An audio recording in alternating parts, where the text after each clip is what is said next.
Today was another warm day, a high of 61 degrees this afternoon, 10 degrees above the average of 58, and we started off the morning at 28. So a very cool start to the morning, a mild afternoon, and you only get temperature differences that large when either the pattern is changing or when you have very dry air in place. And today it has to do with that dry air. We also have had a relatively dry December so far, running a deficit right now of 0.8 of an inch at the McGee-Tyson Airport. So we need to see some rain, and it will be coming later in the week, which will also start to change our temperature. So let's talk about that pattern evolution.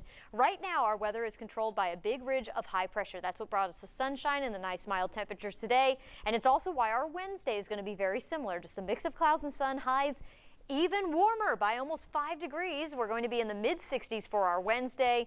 Into Thursday, though, that ridge starts to break down and shift down to the southeast, so our winds become more southwesterly. We have more clouds in our skies, and a frontal boundary starts to approach from the northwest. This is shortly after sunset on Thursday, so I think most of the daylight hours will be dry.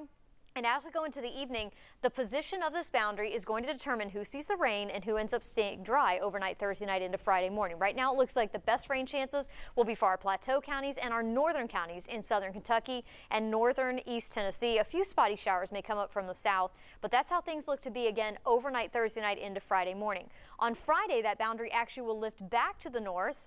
And then Saturday is our next best chance of having widespread rainfall. For the first little bit through Friday morning, the best rainfall totals are going to be off to our north and our west. For us, totals will be very, very light if we see anything at all. And again, it's going to depend on the positioning of that boundary. So check back for updates.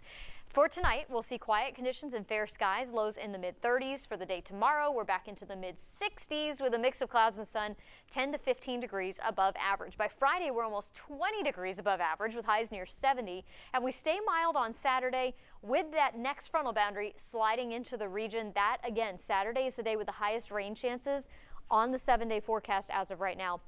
Cooler air comes back in through the day on Sunday. These highs are still a degree or so above average, but at least by Sunday and into next week, it'll start to feel more like December should as we get close to the Christmas holiday.